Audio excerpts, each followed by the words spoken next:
Hey everybody, happy Thursday. And because it's Thursday, that means that I'm on Twitter and it's almost Friday. Hooray! Because I've been tired this week. I don't know why. I guess actually it's just been a long week with the filming and all the anxiety built up with that. And then it's done and now I'm pooped. So anyway, I've been on Twitter, and if you asked your question using the hashtag KatieFAQ, I have found them and I'm going to answer them. And I only have 3 questions today because I tend to make my videos really long. I'm trying to shorten them a little bit, and I have a journal topic at the end, so stay tuned for that. Okay, without further ado, my first question says, Katie, can you ask to go to inpatient for anorexia, or does someone else have to admit you? Do you have to meet all the criteria? The first thing I want to talk about is the fact that it differs country to country. Now, inpatient in the States is what I know the most about. Now, for those of you who are out of the country, can you let us know anything that you know about how you get into an inpatient or residential treatment facility? Because I'm not as well versed in that. I know a lot of it has to do with referrals and meeting criteria and stuff like that. But in the States, the way that it works at the 2 places that I've worked at, is you call and you say you want to come in. Now, you don't have to meet any criteria other than the fact that you have an eating disorder of some type and you would like to get help. Now, where you run into having to meet certain criteria is for your insurance to cover it.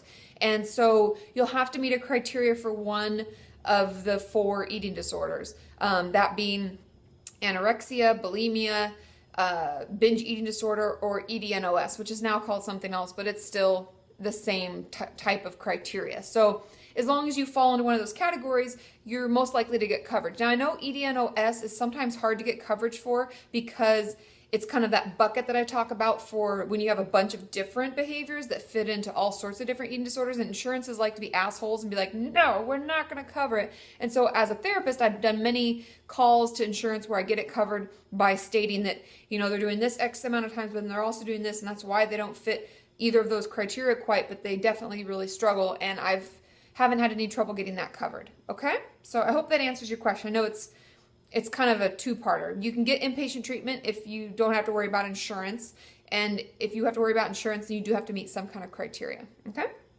Question number 2. Hey Katie, my question for you is it normal for your appetite to increase when starting recovery? Good question. As I've started eating, I didn't feel hungry at all, but now, only a few hours after eating, I'm beginning to feel really hungry and wanting more food. Is this normal? I found that I'm a lot more hungry throughout the day, even though I ate more. I used to go almost all day without food, and I didn't even feel hungry at all. But now, only a few hours after eating, and I'm beginning to feel hungry again and wanting more food. Is this normal? And this really scares my clients and makes them really stressed and anxious. Yes, it's normal. And the reason for this is, our body, when we don't feed it, goes into kind of a starvation mode. And it honestly believes that sending you that hunger signal is a waste of energy. Why tell it when it doesn't think we can get it food and we haven't given it food? Our bodies are really adaptable. So instead of spending the energy doing that, they try to conserve energy. And we kind of go into this hibernation mode where we do the least amount of things that we have to do. Now, when we start eating again, our metabolism starts to kick in and we're hungry. And every couple hours, we need food like a regular eating person like myself. I'm hungry Sean can vouch for the fact I'm hungry every 3 hours. Yeah, unless I have a huge meal, maybe 4 hours then. But I'm hungry all the time because my metabolism is going. I'm doing all these things and my brain is working all day, which honestly uses a lot of energy. And yeah, it's very normal. Know that you're listening to your body, and that's great. You're noticing that you're hungry, which is amazing. And use the intuitive eating kind of scale where you rank how hungry you are and make sure you're eating when you're, start planning food when you're at a 5, and make sure you're eating, or at a 4, and make sure you're eating around that. And then kind of working your way up to a 7 or an 8, where you're kind of comfortably full. And it might be good if you work with your dietitian to have 3 meals and 3 snacks, because I myself even find that very helpful, because those snacks kind of get me through to meals. Otherwise, I feel like I'm always trying to find food and it doesn't work. So, dried fruit and nuts and bring in an apple or banana or, all sorts of goodies like that are easy. Yogurts, I eat a lot of yogurt, and granola bars and stuff like that are good in the meantime. So yes, it's normal. Breathe. Talk to your therapist and your dietitian about it, and just let them know. But yeah, your body's healing, and that's actually really good news because that means your metabolism is up and running, okay? Question number 3. Hey, Katie, great job on TV. Oh, thanks. I actually felt like I know I stuttered at the beginning. They don't give you any time to be like, well, because I was going to say there's a lot to take into consideration. But it's like, what's your opinion? Tell me now. And so I felt kind of silly at that point when I rewatched it. I was like, oh my God. But thanks, you guys, for all your support. Quick question. Why do we watch triggering things? It's almost like I want to self-harm or puke. Thanks. We watch it as a way to, there's a couple things. Everybody's different, right? So if you have a different experience, always let me know. But we do it for a couple of reasons. Number one being that we like to know we're not alone. So we'll watch things with other people doing it to be like, yeah, I understand. And also it can feel really calming. We usually do these behaviors as a way to cope, right? We've talked about this a lot. Like if our emotions are feeling really overwhelming, we're using these things being like self-harming, binging, purging, exercising, whatever we do, we're using those as a way to deal with it. And so watching people do it can be calming as well. And it's almost like it triggers that same part in our brain. They call it like the reward system of the brain. And it gives us that same probably endorphin rush or whatever it is, adrenaline, whatever it is we get out of the actual behavior. We get a little bit of that by just watching it.